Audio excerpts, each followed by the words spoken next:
Saudara, lebih dari 120 film porno telah dirilis dari 3 rumah produksi yang dikendalikan pelaku berinisial I. Pengamat industri hiburan menilai kasus ini seperti fenomena gunung es yang hanya terlihat di permukaan. Jauh di dalam, secara mandiri jumlah kreator lokal lebih banyak mengunggah video porno ke dunia maya.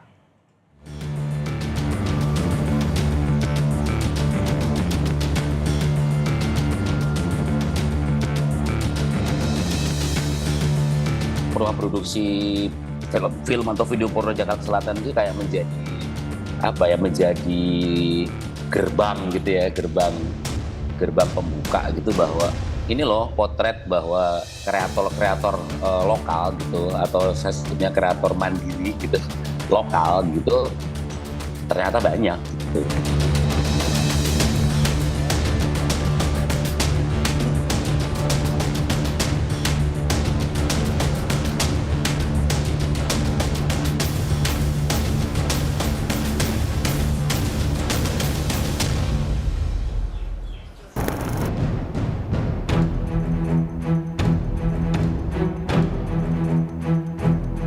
Polisi sudah menangkap 5 orang tersangka terkait kasus produksi pembuatan film porno di wilayah Jakarta Selatan. 5 tersangka tersebut berperan sebagai sutradara, produser, penyunting video, sekretaris, dan juru kamera. Di Reskrimsus Polda Metro Jaya, Ade Safri menjelaskan awal mula polisi membuka kasus rumah produksi film porno ketika tim patroli siber menemukan 3 website penyedia konten dewasa. Ade Safri mengatakan 3 website tersebut bernama Kelas Bintang, Weber Cinema, dan Toge Film. Dalam website itu, tim patroli siber kemudian menemukan adanya penawaran konten dewasa berbayar. Itu berawal dari kegiatan patroli cyber yang dilakukan oleh tim penyelidik Subdit Cyber di Reskrimsus Polda Metro Jaya, di mana dari patroli cyber yang kita lakukan kemudian kita menemukan ada 3 website, yaitu yang pertama adalah website Kelas Bintang, kemudian web Toge Film, yang ketiga adalah web Bos Cinema, di mana dalam 3 website yang kita temukan dimaksud itu diiklankan, ditawarkan ataupun dipromosikan terkait dengan website yang menyediakan layanan konten video ataupun film yang bermuatan pelanggaran kesusilaan maupun yang bermuatan pornografi. Nah, di situ kemudian kita lakukan penyelidikan lebih dalam terkait dengan temuan yang kita dapatkan, dan kemudian akhirnya kita mendapatkan fakta bahwa telah terjadi dugaan tindak pidana mendistribusikan, mentransmisikan, atau membuat dapat diaksesnya informasi elektronik yang bermuatan pelanggaran kesusilaan, termasuk di dalamnya adalah pornografi. Ade Safri menjelaskan, polisi kemudian mendatangi TKP dan berhasil mengamankan para tersangka di kediaman tersangka I. Adapun alat bukti yang ditemukan polisi saat itu berupa seperangkat komputer maupun alat produksi yang digunakan selama proses syuting film adegan dewasa.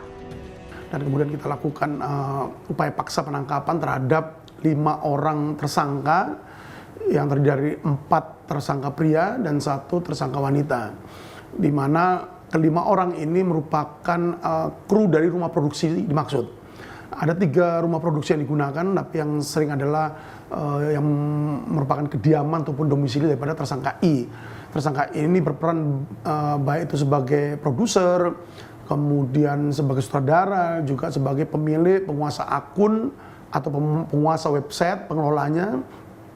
Dan salah satu dari tersangka wanita, SE, yang kita lakukan upaya paksa penangkapan juga merupakan talent wanita yang dilibatkan dalam pembuatan film bergenre dewasa yang bermuatan pelanggaran kesusilaan maupun pornografi dimaksud. Dari keterangan Ade Safri, para tersangka merekrut talent atau pemeran film porno melalui akun media sosial pemeran dan melalui jaringan yang mereka kenal. Soal upah, Ade juga menjelaskan tersangka membayar upah kepada pemeran tergantung tingkat popularitas masing-masing. Untuk tersangka ini dalam mendapatkan talent ini, yang pertama merekrut dari koordinasi komunikasi dengan jaringannya selama ini. Kemudian yang kedua juga melalui pantauan dari medsos. Jadi upah yang diberikan oleh tersangka I kepada para talentnya ini dengan upah yang bervariasi seperti itu, tergantung dari tingkat popularitas dari talent yang dilibatkan, baik itu pria maupun wanita. Sementara itu, pengamat industri hiburan sekaligus penulis buku Jakarta Undercover, Muammar MK mengatakan adanya industri film porno di Indonesia bukan hal yang baru. MK juga menambahkan, dengan adanya kasus ini seperti gerbang pembuka industri film porno. Rumah produksi film atau saya sebut video lah ya, video porno itu bukan satu peristiwa baru kan gitu sebenarnya. Itu yang pertama, karena memang kenyataannya saya bilang banyak itu berarti kira-kira lebih dari puluhan atau ratusan kira-kira gitu. Sebelumnya itu sudah ada yang memang muncul puluhan atau bahkan ratusan kreator mandiri gitu ya, yang membuat konten dewasa atau porno gitu. Buat saya rumah produksi film atau video porno Jakarta Selatan itu kayak menjadi menjadi gerbang gitu ya, gerbang pembuka gitu, bahwa ini loh potret bahwa kreator lokal gitu, atau saya sebutnya kreator mandiri gitu, lokal gitu, ternyata banyak gitu. MK pun menjelaskan kasus ini bisa dibilang seperti fenomena gunung es. Terlihat ada yang muncul di permukaan, tetapi justru lebih banyak yang tidak diketahui di bawah.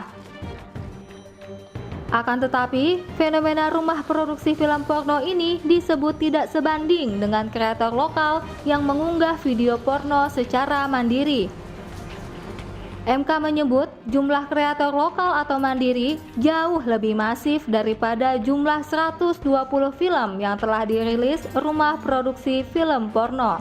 Sementara kalau kita masuk ke ranah kreator mandiri, entah itu dia yang bagi dua nih kreator mandiri. Ada yang kemudian dia berfungsi